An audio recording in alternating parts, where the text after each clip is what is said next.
Cuentos de la infancia. Comenzaré. Tengan en cuenta que esto utiliza mis propios recuerdos y relatos de segunda mano de mis padres que en realidad estén interesados. Tener 6 años. Acabo de empezar a dormir en mi propia habitación después de que pudimos mudarnos a una casa que nos permitía tener nuestras propias habitaciones. Emocionado porque sentí que finalmente era un niño grande que podía vivir en su propio cuarto. La primera noche siento calor, como mucho calor. Vivo en Texas, por lo que el calor no era un problema raro, pero se sentía insoportable, casi hasta el punto que no pude respirar. Simplemente me voy a la sala a dormir y olvidarme de eso. La noche siguiente vuelve el calor, pero esta vez se siente mucho más cálido y más malo. Mi mente de 6 años no sabía que era la malicia, así que esa era la mejor manera que podría describirla. Me dieron ganas de salir de mi habitación, pero no pude. Algo me asustó tanto que me dejó congelado. Intenté gritar a mi papá, pero casi como esos sueños donde gritas y no sale nada. Aquí pasa lo mismo, pero yo sabía que no estaba soñando. Ahora, aquí es donde mi memoria se vuelve borrosa, así que voy a basarme en lo que mis padres recuerdan. Al día siguiente voy con mi papá y le cuento sobre las últimas 2 noches. Él lo atribuye a que estoy asustado y solo en la oscuridad. Ese día decide poner una luz de noche en mi habitación y con suerte eso ayuda. Entrar a mi habitación esa noche como lo hago habitualmente y esta vez me lee un cuento para dormir, todo con la esperanza de calmarme. Se va y aparentemente ese es el final. Avanza rápido hasta aproximadamente a las 2 a.m. más o menos. El peor grito estremecedor que jamás haya escuchado proviene de mi habitación, tan fuerte que realmente despierta a los vecinos. Mi papá no es un hombre rápido, pero ese día juras que tenía super velocidad por la forma en que pudo llegar tan rápido a mi habitación. Nuestras habitaciones estaban en lados opuestos de la casa. Papá básicamente rompe la puerta de sus bisagras y me ve en el suelo llorando y encogido por mi vida en un rincón de la habitación. Mi papá continuó explicando cómo tan pronto como entró sintió esta aura de asusto, la ira y la malicia. Papá me levanta y sale corriendo de la habitación. Duermo con ellos las próximas 2 noches. Mi papá no habla de la habitación esos días porque no quiere asustarme. Me dice que después de eso habló con mi mamá sobre eso. Mi mamá, que es religiosa y una ávida creyente en lo paranormal, le dice a mi papá que tiene que haber algún tipo de espíritu rondando la habitación.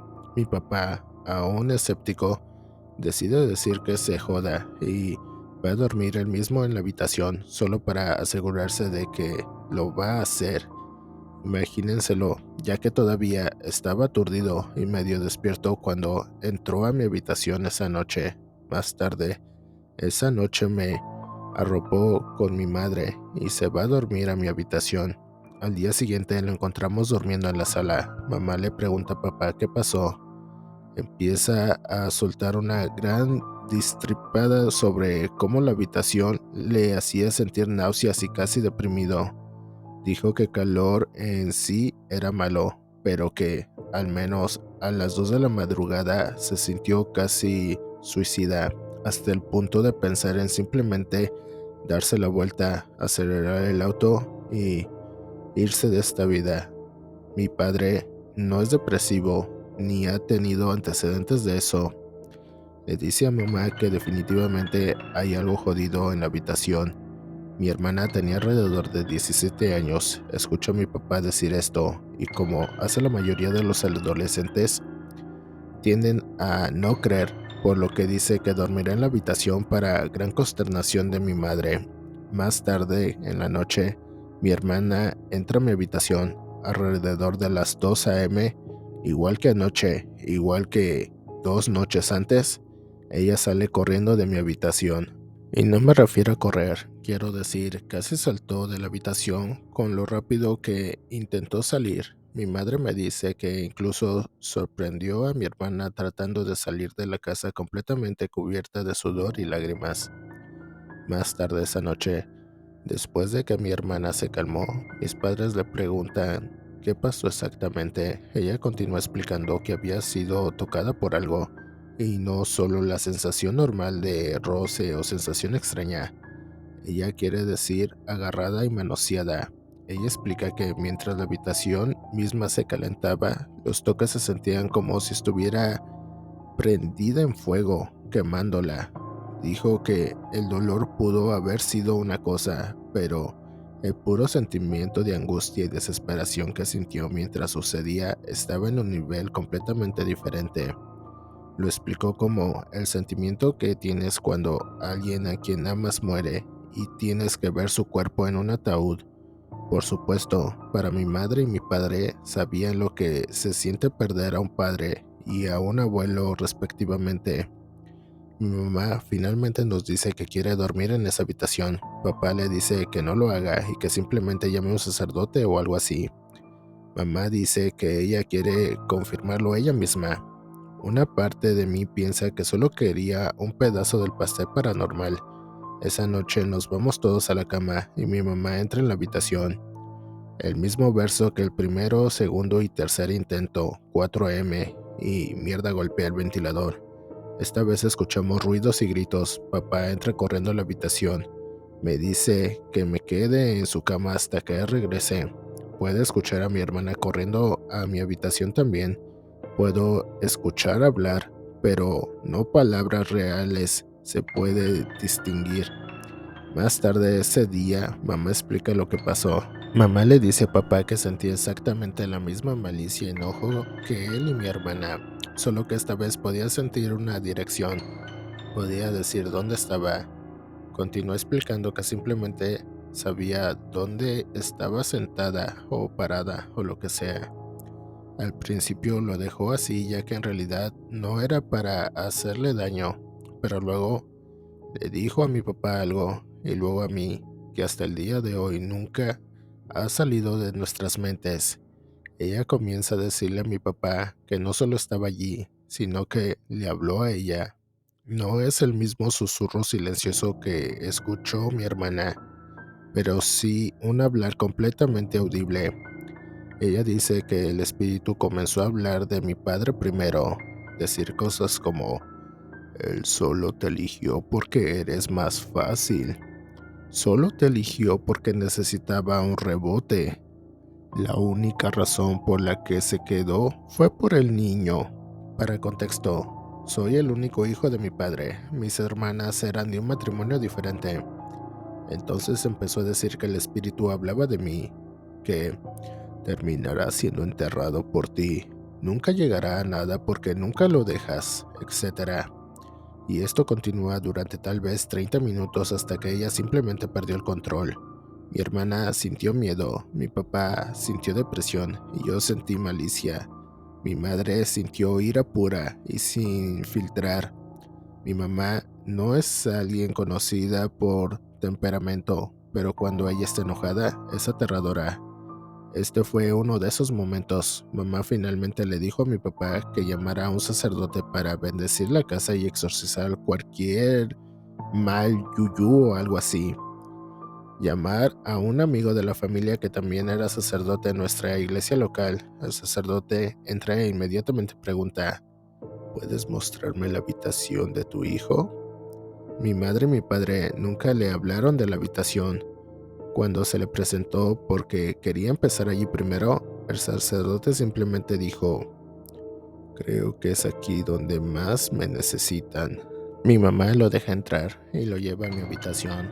El sacerdote se detiene, casi congelado. Les dice a mis padres que hay algo malvado, algo cruel aquí.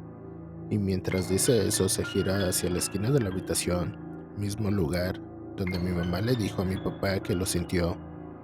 El sacerdote señala y dice, allí es donde vive. No es un espíritu, es un demonio. No sé qué lo trajo aquí, ni por qué reside en esta área exactamente, pero algo sobre esta tierra lo atrae. El sacerdote, mientras dice esto, comienza a colocar cruces y velas alrededor de la habitación.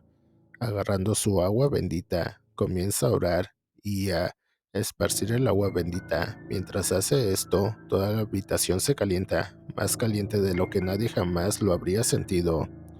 Al momento en que todos estábamos empapados en sudor mientras esto sucede, el sacerdote estaba orando y rociando en este punto. Parecía casi una película. Todo el tiempo sentí como si algo estuviera luchando, aferrándose a la habitación, y luego, después de 30 minutos, se detuvo. No más pesadez. La temperatura fue la misma que en el resto de la casa. Todo se sintió normal. Chris luego dice que decidió irse. Sabía que no podía quedarse. Avance unos 2 años, mi padre y su amigo sacerdote decidieron hablar sobre lo que pasó exactamente. El sacerdote comienza a explicar que por alguna razón el demonio sintió una atracción anormal hacia esa área, esa parte de la casa que estaba llena de malicia e ira. Dice que investigó la casa y por lo que sabe, nunca mataron a nadie allí, ni era un cementerio indio ni nada de esa basura. Simplemente algo allí alimentó su naturaleza malvada. Le dice a mi papá que no es extraño que un demonio simplemente elija una casa al azar y especialmente una habitación al azar, pero cuando sucede, sucede por una razón. Hasta el día de hoy, ni el cura ni mis padres saben por qué. Ahora tengo 23 y hasta el día de hoy sigo pensando en esa habitación. A veces todavía duermo ahí cuando visito a mis padres, pero nunca nada se siente mal. Si lo ves, es simplemente una habitación normal de clase media de todos los días. He tenido algunas experiencias paranormales aquí y allá desde entonces, algunas más agradables e inexplicables que otras, pero nada supera esto, nada se acerca a esto, simplemente se me ha quedado grabado en la mente. Posiblemente sea la razón por la que todavía creo en lo paranormal. Solo la cantidad de evidencia que presencié de primera mano durante esas 2 semanas aproximadamente fue suficiente para decirme que esto es todo superstición y vudú. A veces todavía me pregunto qué fue lo que trajo esa cosa a mi habitación. No a mis padres, no a mis hermanas, en ningún lugar de la casa, pero en mi habitación. Tal vez los demonios simplemente se sienten más atraídos por los niños pequeños, ya que son más inocentes y más fáciles de corromper. No soy teólogo, así que no puedo decirlo con seguridad. Lo único que sé es que, de alguna manera enfermiza, espero poder encontrarme con algo así nuevamente. Gracias por leer. Probablemente volveré con otra historia que he encontrado, pero quería escribir esta porque siempre se me queda grabada.